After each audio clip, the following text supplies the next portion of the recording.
The next topic of discussion is Cyberpunk 2077 and CD Projekt Red.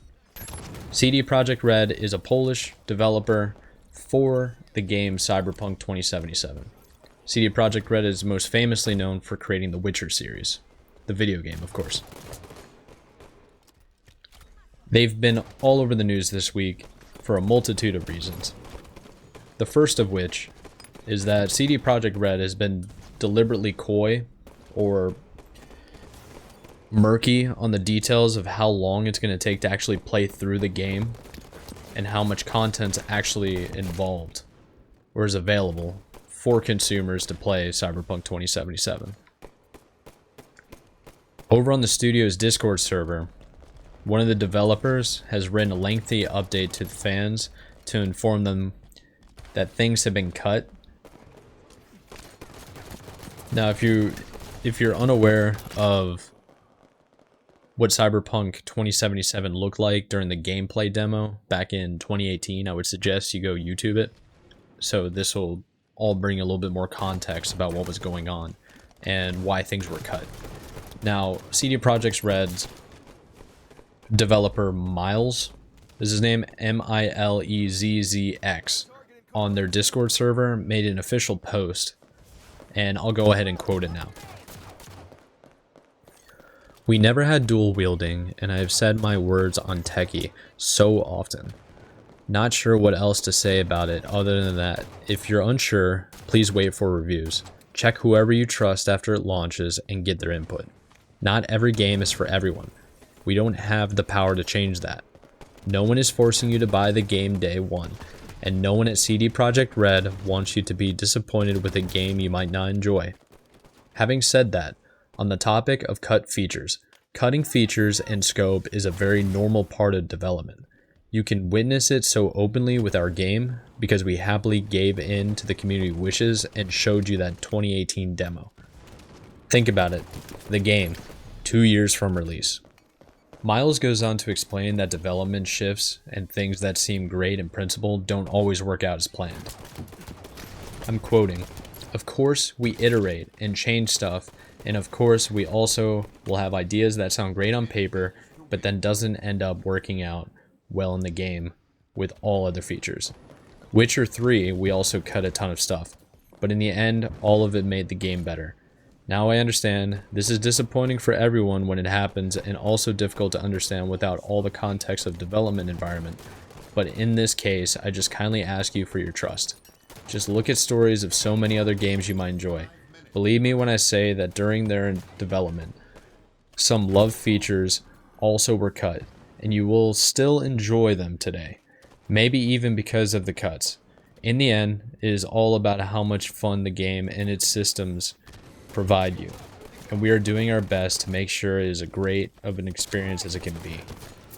Sometimes for that, you have to make some hard decisions, and this time around, you were here to witness it."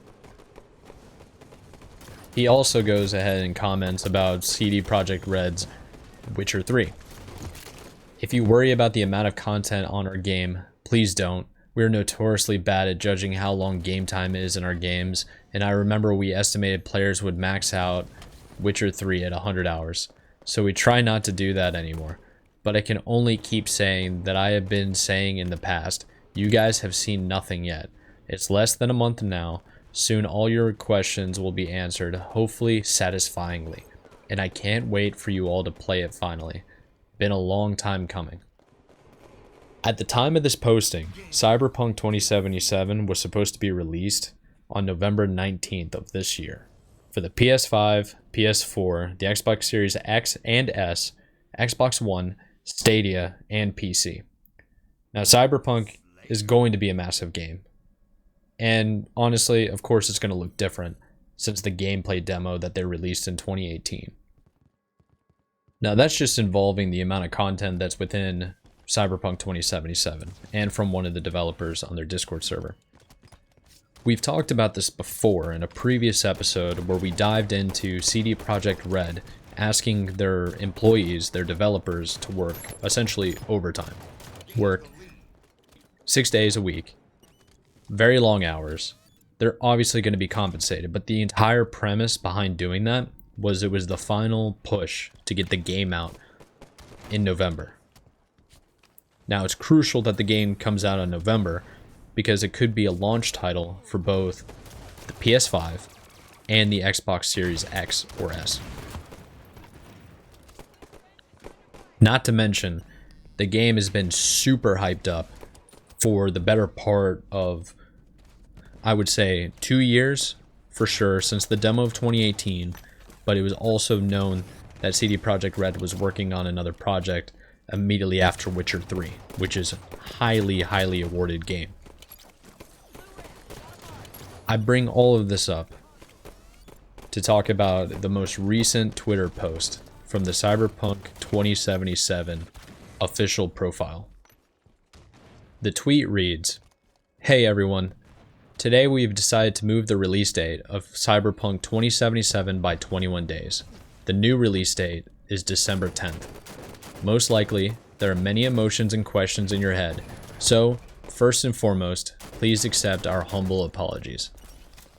The biggest challenge for us right now is shipping the game on current gen, next gen, and PC at the same time, which requires us to prepare and test 9 versions of it.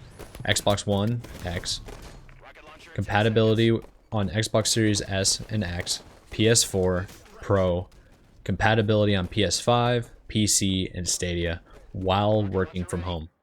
Since Cyberpunk 2077 evolved towards almost being a next-gen title somewhere along the way, we need to make sure everything works well and every version runs smoothly. We are aware it might seem unrealistic when someone says that 21 days can make any difference in such a massive and complex game, but they really do. Some of you might also be wondering what these words mean in light of us saying we achieved Gold Master some time ago. Passing certification, or going gold, means the game is ready, can be completed, and has all content in it. But it doesn't mean we stop working on it and raising the quality bar. On the contrary, this is the time where many improvements are being made, which will then be distributed via a day 0 patch. This is the time period we undercalculated.